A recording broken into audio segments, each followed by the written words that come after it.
Hey everyone, it's Karnak, Star Wars Armada Explained. Thanks for joining me today. We're going to jump in to look at the SSD or Superstar Destroyer title, the Annihilator title. So Annihilator is very straightforward, no crazy things going on there, but let's jump in on it. So Annihilator, if you look there at the little dot or bullet point in front of its name, signifies it is unique. You can only have one of these titles in your fleet. It is faction specific for the Empire only, which you can see next to its point cost, which is 3. So, or excuse me, 8. 8 points. It costs 8 points, and as you can tell there on the bottom left-hand corner of the card, that's how you tell, obviously, besides the picture on the front of it, it equips to the Superstar Destroyer.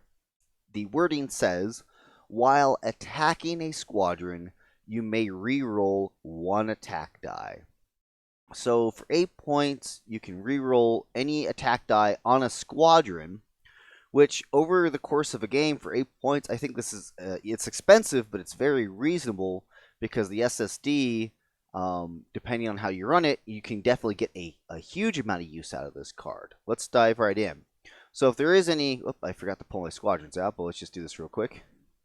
So for squadrons, just pull out a Dengar here.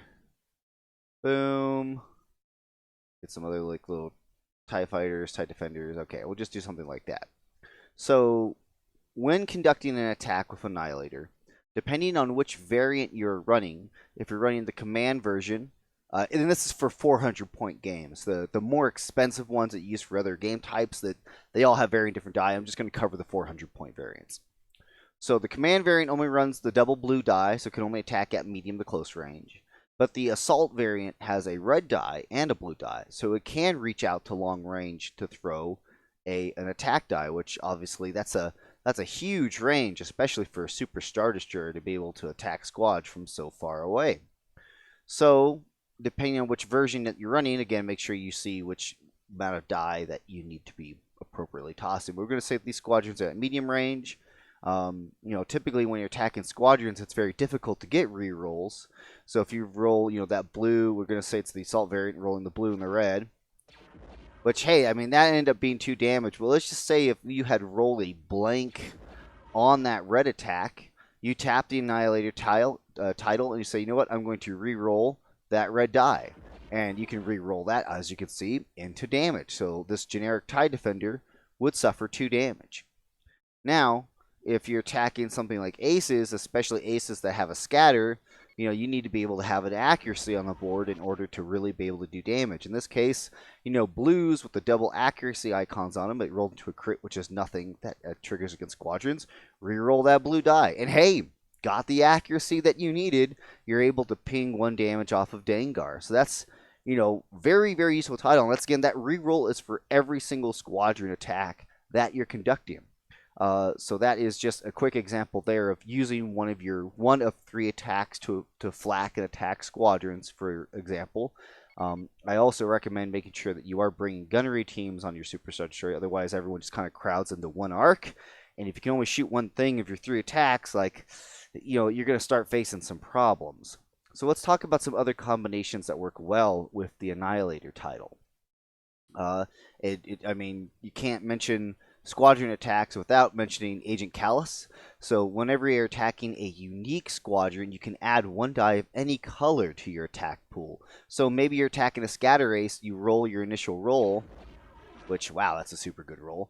You can say, you know what, that scatter ace, he's just going to scatter it. I need a way to get damage in. So I'm going to add in another blue die. And it's a crit, so now I'm going to re-roll it with Annihilator. And, in this situation, you didn't get that accuracy, but your chances were greater of that occurring.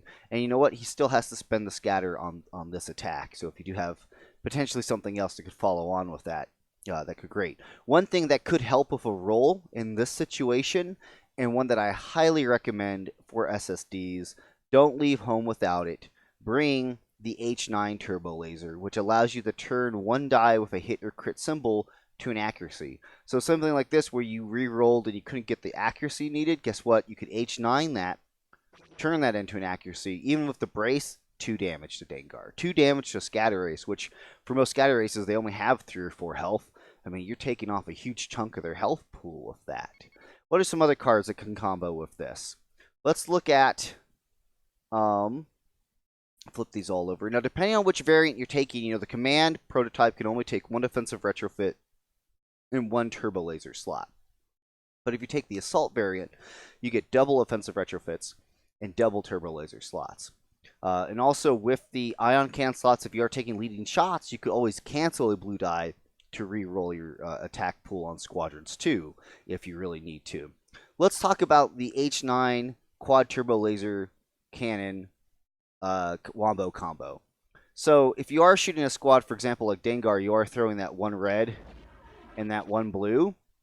If it's a unique squadron, you could Agent Callus in another red, which in this case it already was an accuracy, but with quad turbo laser cannons, you add another red and you turn that into an accuracy. So now you've locked both the defensive tokens and you just chucked 3 damage at it because I managed to roll that double. So that just, again, that would annihilate a scatter ace for the Empire. That annihilates the only 3 health scatter ace that Rebels get, which is Lieutenant Blount in the Z95. Like, that's powerful. And then you still have the Annihilator title to back up aggressive re-rolling with red die if you need to.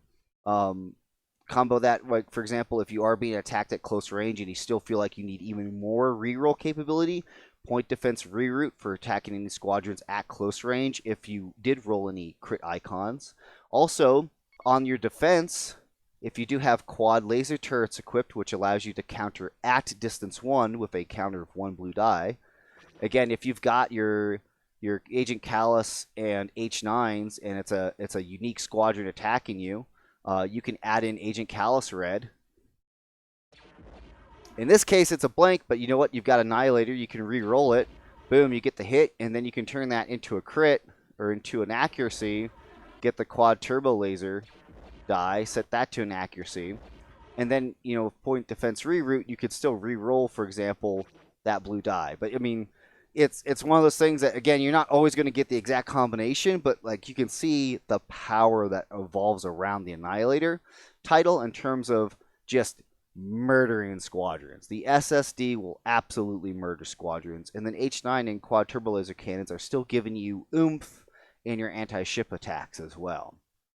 So again, that's Annihilator. I know I kind of covered a couple of these other card combinations and other things.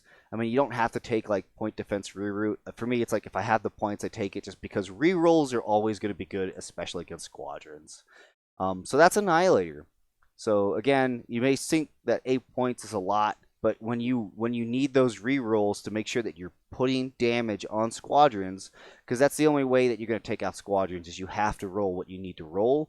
And if you're just relying on just what you throw to be sufficient, you're not going to be as successful in taking down the squadrons that are bombing and attacking your Superstar Destroyer. So that's Annihilator. There's potentially, 1 or 2 other like small minor variations or things you could bring up in attempts to use, but for the vast majority of things, these are the cards you're going to see attached with Annihilator. Of course, if you feel like I got anything wrong, if I missed anything, please be sure to let me know, point it out. But again, it just grants you 1 reroll per attack die, so that's fantastic. So appreciate you guys watching, and hey, I'll catch you all next time.